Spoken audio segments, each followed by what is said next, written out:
Жол куруу тармагына жаңы техникалар алынды. Жол куруу жана оңдоо тармагы дагы мурунку жылдарга салыштырмалуу көрсөткүчтөр өстү. Бул жылы аймактарды байланыштырган трассалар жасалды.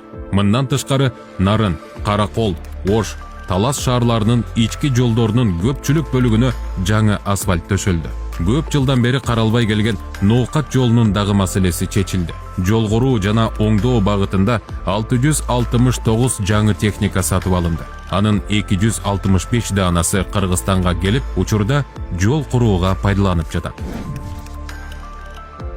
Төө ашуу тоннелине асфальт төшөлүп, жарыктар коюлду. Узундугу 3890 метрди түзгөн Кыргызстандагы эң чоң Көгарт тоннелинин түндүк жана түштүк жагынан туташтырылышы аяктап, учурда ал жерде казуу, бекемдөө иштери уланууда. Кыргызстан биринчи жолу жарандардын паспортун өзү чыгарып баштады.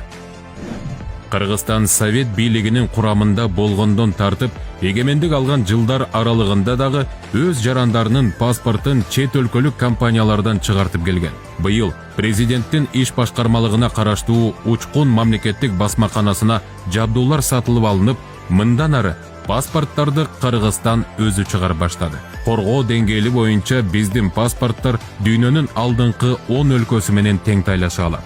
Андыктан эми Кыргызстандын паспорттарын бүгүнкүдөй сапатта жасалма кылып чыгарууга мүмкүн болбойт.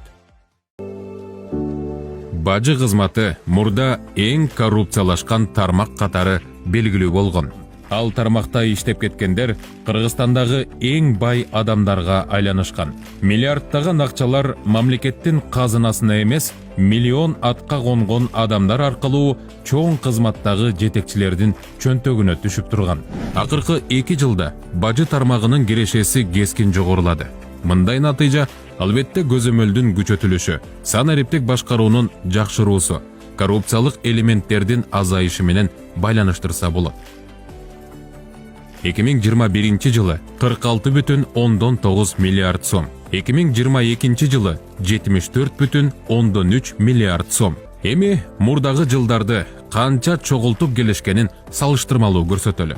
2015 жылы 32 миллиард сом, 2016 жылы 29,3 миллиард сом, 2018 жылы 39,8 миллиард сом, 2020 жылы 28,9 миллиард сом. 2023 жылы 100 миллиард сомдон ашык киреше чогулары күтүлүүдө. Салык системасын кардиналдуу реформалоо салыктардын жыйналышынын кескин өсүшүнүн бирден бир себеби. Акыркы 2 жылда салыктардын жыйналышы ай сайын пландан ашыгы менен аткарылууда. Алсак 2019 жылы 116 миллиард сом жыйналса, 2020 жылы бул көрсөткүч 112 миллиард сомду түзгөн. Ал эми 2021 жылы салыктардын чогулуусу кескин өсүп, 144 миллиард сом чогулган.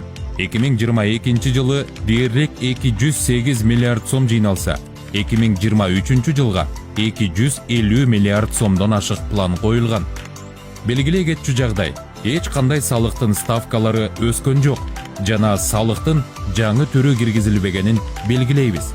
Кирешенин көбөйүүсүнүн негизги себеби саясий коррупциянын жоюлушу, ККМ аппараттары аркылуу көзөмөлдүн күчөтүлүшү жана мурдагыдай ар бир ишканага крыша болгондордун жоголушу оң натыйжаларды берди. Өзгөчө кырдаалдар тармагынын техникалык базасы жаңыланды. Акыркы 2 жылдын ичинде өзгөчө кырдаалдар, күтүлбөй келген кырсыктар, өрт коркунучунан коргонуу багытына пайдалануучу 700гө жакын ар кандай техникалар оңдолуп жаңыланды.